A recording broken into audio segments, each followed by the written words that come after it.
ప్రియులారా, మన ధ్యాన భాగం రోమాపత్రిక 3వ అధ్యాయం 20 నుండి 31వ వచనం వరకు జాగ్రత్తగా వినండి. ధర్మశాస్త్రం ఏం చెబుతోందో అదంతా ధర్మశాస్త్ర పరిధిలో ఉన్నవారికే చెబుతుంది. ధర్మశాస్త్రం అందరి నోళ్లు మూయిస్తుంది. లోకమంతా దేవుని తీర్పునకు, శిక్షకు గురికాక తప్పదని ధర్మశాస్త్రం చెబుతోంది.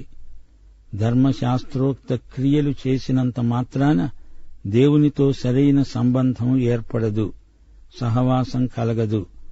ధర్మశాస్త్రము వలన పాపమనగా ఎట్టిదో తెలుస్తుంది. ఇట్లుండగా ధర్మశాస్త్రమునకు వేరుగా దేవుని నీతి బయలుపడుతున్నది. దానికి ధర్మశాస్త్రము, ప్రవక్తలు సాక్ష్యమివ్వడం విశేషం. అది యేసుక్రీస్తునందలి విశ్వాసమూలమైనదై నమ్మేవారికందరికీ కలిగే దేవుని నీతి. 23వ వచనం, ఏ భేదము లేదు, అందరూ పాపము చేసి దేవుడనుగ్రహించే మహిమను పొందలేకపోతున్నారు. కాబట్టి నమ్మేవారు ఆయన కృపచేతనే క్రీస్తు యేసునందలి విమోచనము ద్వారా ఉచితముగా నీతిమంతులని తీర్చబడుతున్నారు. పూర్వము చేయబడిన పాపములను దేవుడు తన ఓరిమి వలన ఉపేక్షించినందున ఆయన తన నీతిని కనపరచవలెనని క్రీస్తు యేసు రక్తమునందలి విశ్వాసము ద్వారా ఆయనను కరుణాధారముగా బయలుపరిచాడు. దేవుడు ఇప్పటి కాలమందు తన నీతిని కనపరిచే నిమిత్తము తాను నీతిమంతుడు, యేసునందు విశ్వాసము గలవారిని నీతిమంతులుగా తీర్చేవాడై ఉండటానికి ఆయన అలాగు చేశాడు. కాబట్టి అతిశయ కారణము ఎక్కడా? అది కొట్టివేయబడింది. ఎట్టి న్యాయమును బట్టి అది కొట్టివేయబడింది? క్రియాన్యాయమును బట్టే కాదు, విశ్వాస న్యాయమును బట్టే. కాగా ధర్మశాస్త్ర సంబంధమైన క్రియలు లేకుండా విశ్వాసము వలననే మనుష్యులు నీతిమంతులుగా తీర్చబడుతున్నారని ఎంచుతున్నాము. దేవుడు యూదులకు మాత్రమే దేవుడా? అన్యజనులకు దేవుడు కాడా? అవును, అన్యజనులకు దేవుడే. దేవుడు ఒక్కడే గనుక ఆయన సున్నతి గలవారిని విశ్వాసమూలముగా, సున్నతి లేని వారిని విశ్వాసము ద్వారా నీతిమంతులుగా తీరుస్తాడు. విశ్వాసము ద్వారా ధర్మశాస్త్రమును నిరర్ధకము చేస్తున్నామా? అట్లనరాదు, ధర్మశాస్త్రమును స్థిరపరుస్తున్నాము. ప్రియులారా, వింటున్నారా? ధర్మశాస్త్రం ఎవరినీ నీతిమంతులుగా ఎంచదు, తీర్చదు, పరిగణించదు. నీతిమంతుడివి అనే తీర్పు అనగా నీవు నీతి గలవాడివని, దేవుని నీతి ప్రమాణాలను పాటిస్తావని అర్థం. ధర్మశాస్త్ర క్రియల వల్ల ఎవరూ ఈ నీతిని సంపాదించలేరు, అసాధ్యం. అయితే ధర్మశాస్త్రం ఎందుకు? ధర్మశాస్త్రం వల్ల పాపమంటే ఏమిటో మనకు తెలుస్తుంది, అంతే.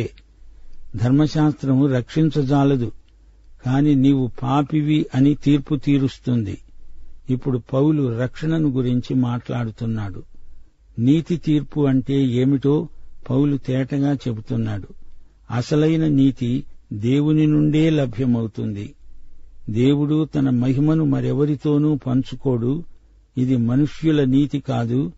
యెషయా 64వ అధ్యాయం 6వ వచనం, మనుష్యుల నీతిక్రియలు మురికి గుడ్డలు, మనుషుల మురికి బట్టల అంగడి కాదిది. పౌలు చెబుతున్న నీతి ఎలాంటిది? ఇది దేవుడిచ్చిన నీతి. క్రీస్తే మనకు నీతి అయ్యాడు.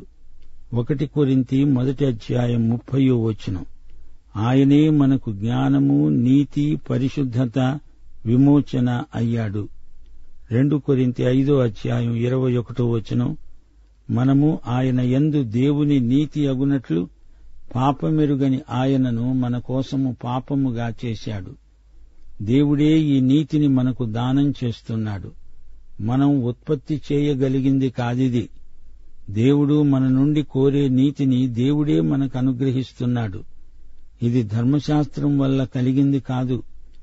దేవుని కోసం ఏదో చేసినందున, ధర్మశాస్త్ర క్రియలు చేసినందున ఈ నీతి కలగదు.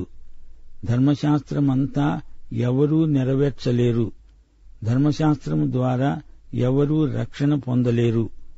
ధర్మశాస్త్రం సమగ్రంగా నెరవేర్చి దేవుని ఎదుట నిలువబడగలిగినవాడు ఎవడూ లేడు. దీనికి ధర్మశాస్త్రమే సాక్షి, ప్రవక్తలు సాక్షులు. మోషే ప్రతిపాదించిన విధానంలో కేంద్రంలో గుడారం ఉంది. అక్కడ బలులు అర్పించబడ్డాయి. ఈ బలులన్నీ క్రీస్తు వైపే చూపుతున్నాయి. రాబోయే క్రీస్తు వైపు చూపుతూ ప్రవక్తలు ప్రవచించారు. యేసు మరణ పునరుత్థానాలే ప్రవక్తల ప్రవచన సారాంశం. యెషయా ప్రవచనం 53వ అధ్యాయం 6వ వచనం, 10వ వచనం కూడా పరిశీలించండి. మనమందరము గొర్రెల వలె తోవ తప్పిపోయాము. మనలో ప్రతివాడు తనకిష్టమైన త్రోవకు తొలిగాడు. యెహోవా మన అందరి దోషము ఆయన మీద మోపాడు. ఆయనను నలగొట్టడం యెహోవాకు ఇష్టమైంది. ఆయన అతనికి వ్యాధి కలుగచేశాడు. అతడు తనను తానే అపరాధ పరిహారార్థ బలిగా చేయగా అతని సంతానము చూస్తుంది. అతడు దీర్ఘాయుష్మంతుడవుతాడు. యెహోవా ఉద్దేశ్యము అతని వలన సఫలమవుతుంది. ప్రియులారా, వింటున్నారా? క్రీస్తునందు దేవుడిచ్చే ఈ నీతిని గురించి ధర్మశాస్త్ర సాక్ష్యం ఉంది. ప్రవక్తలు సాక్ష్యమిచ్చారు. మనలో ప్రతి ఒక్కరము క్రీస్తు లేకుండా నీతిమంతులము కాలేము. అందరికీ క్రీస్తు నీతి కావాలి. క్రీస్తుకు బయట ఉన్నవారు నీతి బాహ్యులు. ఏ భేదము లేదు. మనుష్యులందరూ ఈ నీతిని క్రీస్తుకు బయట పోగొట్టుకున్నవారే. క్రీస్తునందు విశ్వాసం మూలముగా లభించేదే అసలైన నీతి. ధర్మశాస్త్రము ఆ నీతిని ఉత్పత్తి చేయలేదు. ధర్మశాస్త్రం కోరిన నీతిని మనిషి ఇవ్వలేకపోయాడు. అయితే కృపాకాలంలో క్రీస్తు నీతిని అనుగ్రహిస్తున్నాడు. దేవుని నీతినే దేవుడు తన బిడ్డల నుండి కోరుతున్నాడు. దేవుడు కోరిన నీతి యేసే అయ్యాడు. తండ్రి కోరిన నీతి కుమారుడుగా మనకు అనుగ్రహించబడితే పరిశుద్ధాత్మ మనల్ని ఒప్పిస్తాడు. విశ్వాసం ఆ నీతిని స్వతంత్రించుకుంటుంది. దేవుని నీతిని దేవుడే అనుగ్రహించి ఆమోదించి ఆనందిస్తాడు. ఈ నీతి దానము మనకు విశ్వాసము ద్వారా లభించింది. క్రియల ద్వారా కలిగింది కానే కాదు. దేవుని నుండి బయటపడిన ఈ నీతి యేసుక్రీస్తునందలి విశ్వాసము ద్వారా మనకు కలిగింది. ఇది విశ్వాసులందరికీ కలుగుతుంది. ఏ భేదము లేదు. మనుష్యులందరూ పాపము చేసి దేవుని మహిమను, దేవుని ఆమోదాన్ని పొందలేకపోతున్నారు. ఈ నీతి కేవలము విశ్వాస సంబంధమైనది, క్రియలతో నిమిత్తము లేనిది. యోహాను సువార్త 6వ అధ్యాయం 28, 29 వచనముల్లోని ప్రభువు మాటలు గమనించండి. వారడిగారు, మేము దేవుని క్రియలు జరిగించడానికి ఏమి చెయ్యాలి అని ఆయనను అడుగగా యేసు అన్నాడు, నన్ను పంపిన వానియందు మీరు విశ్వాసముంచటమే దేవుని క్రియ. మన విశ్వాసం గొప్పదని కాదు, నమ్మడం అనే క్రియలో ఏదో మహత్తు ఉందని కాదు. విశ్వాసము అనేది దాని అంతట అది ఒక క్రియ కాదు. నీవు ఎవనియందు విశ్వాసముంచుతున్నావో ఆ దేవునిలో ఉంది ఉన్నదంతా. నీవు క్రీస్తునందుంచిన నిరీక్షణ కాదు, క్రీస్తునందలి నీ ఆనందము కాదు. క్రీస్తు ముఖ్యం. ఆయనే నిన్ను రక్షించినవాడు, విమోచకుడు. విశ్వాసము సాధనమే అయినప్పటికీ మనల్ని రక్షించింది క్రీస్తు. ఆయన బలి, ఆయన రక్తం. దేవుని నీతి మనకు వస్త్రం లాంటిది. ఈ వస్త్రము క్రీస్తును అంగీకరించిన వారినే కప్పుతుంది. ఇది అందరికీ కావాలి. అందరూ పాపము చేసి దేవుడు అనుగ్రహించే మహిమను పొందలేకపోతున్నారు. అది ఉంది గాని దాన్ని అందుకోలేకపోతున్నారు.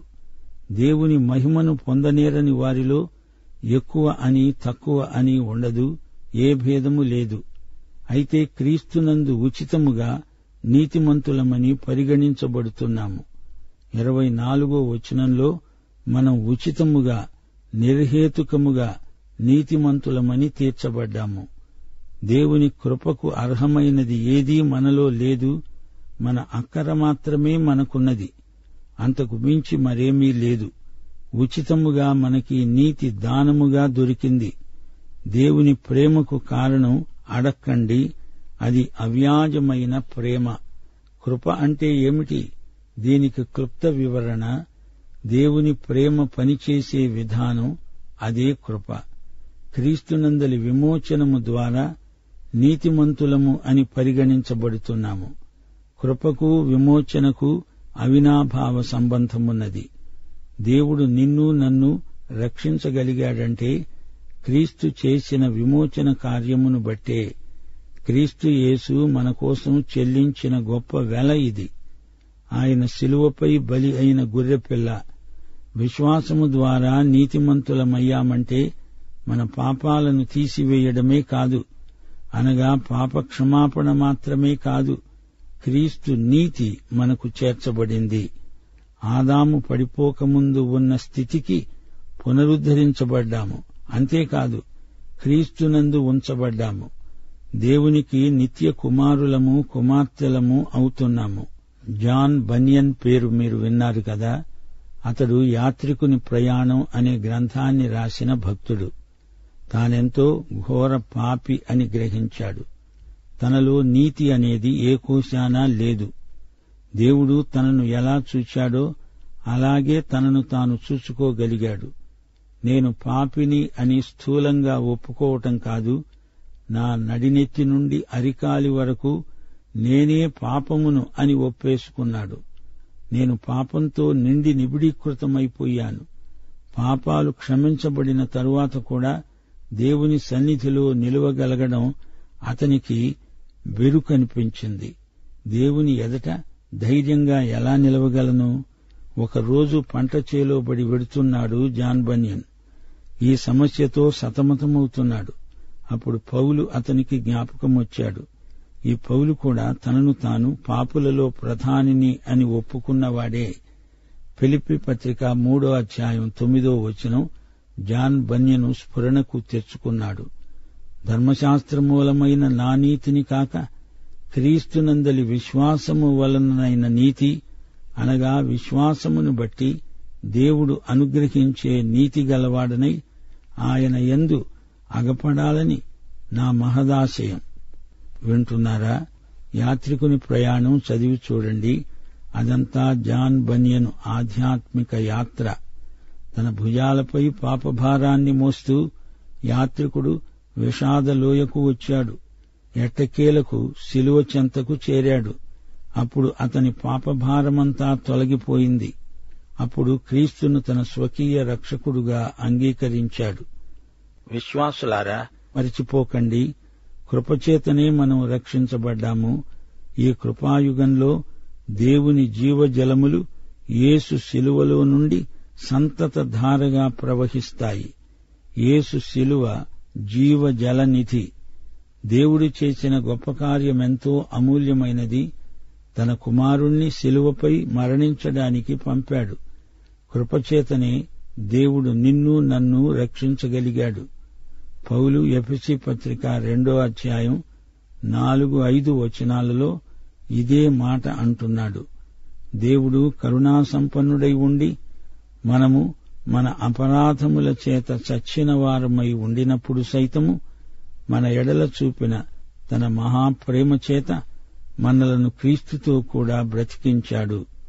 కృపచేతనే మీరు రక్షించబడి ఉన్నారు. దేవుని కృప అనంతమైనది.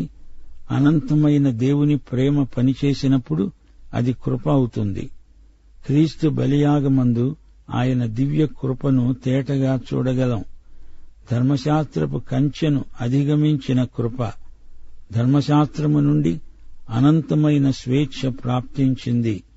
ఇదే దేవుని కృప, క్రీస్తు ప్రేమ, త్యాగము, బలియాగము. పరిశుద్ధ దేవుడు ధర్మశాస్త్రపు మితులను మించి నిన్ను ముట్టి నీ అక్కరలు తీరుస్తున్నాడు. ఇదే దేవుని కృప. క్రీస్తునందు విశ్వసించిన వారినందరినీ దేవుడు ఉచితంగా స్వేచ్ఛగా రక్షించగలడు. ఆయన సర్వసమర్థుడు. దేవుడిచ్చే రక్షణకు సంబంధించిందంతా మనలో గొప్ప ఆనందాన్ని ఉత్పాదన చేస్తుంది. రక్షణాభ్యుదయం అనంత ప్రక్రియ. దేవుని రక్షణ ప్రణాళిక ఎన్నటికీ మారేది కాదు. ఇదంతా క్రీస్తునందు మాత్రమే లభ్యము. ఇతరత్రా ఇది ఎవరికీ దొరికేది కాదు. దీనికి వెల చెల్లించగలవారు యేసుక్రీస్తు మాత్రమే. ఇశ్రాయేలు జాతిని ఉద్దేశించి మాట్లాడుతూ అపొస్తలుల కార్యములు 4వ అధ్యాయం 12వ వచనంలో పేతురన్నాడు, మరి ఎవని వలన రక్షణ కలగదు? ఈ నామముననే, అనగా యేసు నామముననే మనము రక్షణ పొందాలి గాని ఆకాశము క్రింద మనుష్యులలో ఇయ్యబడిన మరి ఏ నామమున రక్షణ పొందలేము. క్రీస్తు యేసు రక్తమునందలి విశ్వాసం. రక్తము అంటే యేసు జీవమే. హెబ్రీ పత్రిక 9వ అధ్యాయం 22వ వచనం అంటోంది, రక్తము చిందించకుండా పాప క్షమాపణ కలగదు. ఒక వ్యక్తిని కత్తితో పొడిచారనుకోండి, అప్పుడు ఆ వ్యక్తి శరీరములో నుండి రక్తం కారుతుంది.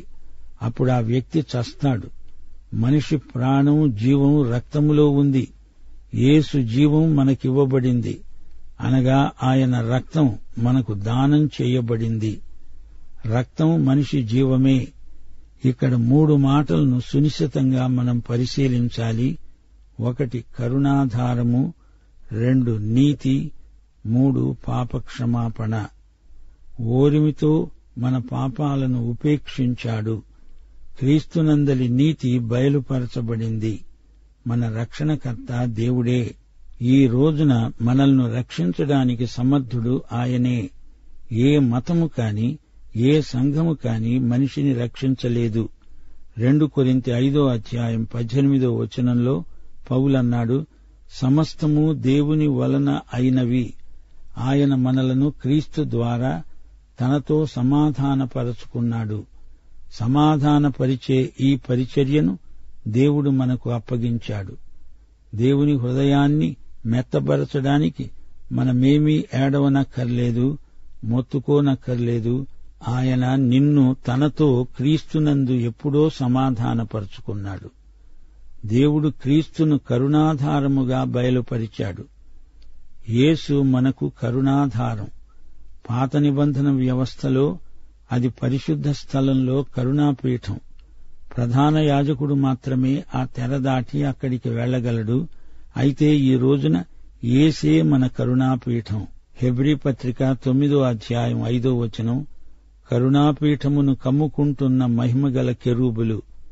లూకాసు వార్త 18వ అధ్యాయం 13వ వచనంలో సుంకరి ప్రార్థించాడు, దేవా, పాపినైన నన్ను కరుణించు. అతడు కరుణాపీఠం కోసం అభ్యర్థిస్తున్నాడు. ఈ రోజున క్రీస్తే అందరికీ కరుణాపీఠముగా బయలుపరచబడ్డాడు. నీవు ఆయన దగ్గరికి వచ్చావంటే దేవుడు ఎంతో సంతోషంగా, ఆప్యాయంగా నిన్ను చేర్చుకుంటాడు. రక్షించబడిన తరువాత ఇంకా దేనికోసం ఎందుకు ఏడవాలి? ఎఫెసీ 1వ అధ్యాయం 3వ వచనం, పరలోక విషయములలో ఆత్మ సంబంధమైన ప్రతి ఆశీర్వాదము క్రీస్తునందు దేవుడు మనకు అనుగ్రహించాడు.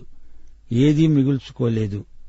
యోహాను సువార్త 6వ అధ్యాయం 37వ వచనం, నా వద్దకు వచ్చేవానిని నేనెంతమాత్రమూ బయటికి తోసివేయను. యేసు రక్తం, కరుణాపీఠం మనకు ఇవ్వబడినాయి. రండి, పూర్వము చేయబడిన పాపములను దేవుడు ఉపేక్షించాడు. అంటే క్రీస్తు శిలువకు అవతలి వైపున ఉన్నవారి పాపాలు. క్రీస్తుకు పూర్వము బలులు ఉండేవి. అది ధర్మశాస్త్ర యుగం. ఆ బలులన్నీ క్రీస్తు వైపునకే చూపాయి. హెబ్రీ పత్రిక 11వ అధ్యాయం 4వ వచనం అంటోంది, విశ్వాసమును బట్టి హేబెలు కయీను కంటే శ్రేష్టమైన బలి దేవునికి అర్పించాడు. రోమాపత్రిక 10వ అధ్యాయం 17వ వచనం, వినటము చేత విశ్వాసం కలుగుతుంది. వినడం క్రీస్తును గురించిన మాట వల్ల కలుగుతుంది. శిలువకు యువతలి వైపు బలులు కాదు, క్రీస్తునందలి విశ్వాసం చాలు. యేసు రక్తం చాలు. ఇందులో విశ్వాస న్యాయం పనిచేసింది, క్రియాన్యాయం కాదు. ఇందులో నీవు నేను అతిశయించాల్సింది ఏదీ లేదు. అతిశయాస్పదం ఇందులో లేనే లేదు. 28వ వచనం, నీతిమంతుడు విశ్వాసము వల్లనే జీవిస్తాడు. నీతి ధర్మశాస్త్రము వల్ల రాలేదు గనుక యూదులకు ఇందులో అతిశయమేమీ లేదు. దేవుడు యూదులకు అన్యులకు అందరికీ దేవుడు. యూదులకు ఒక దేవుడు, అన్యులకు ఒక దేవుడు అని ఉండడు. దేవుడొక్కడే.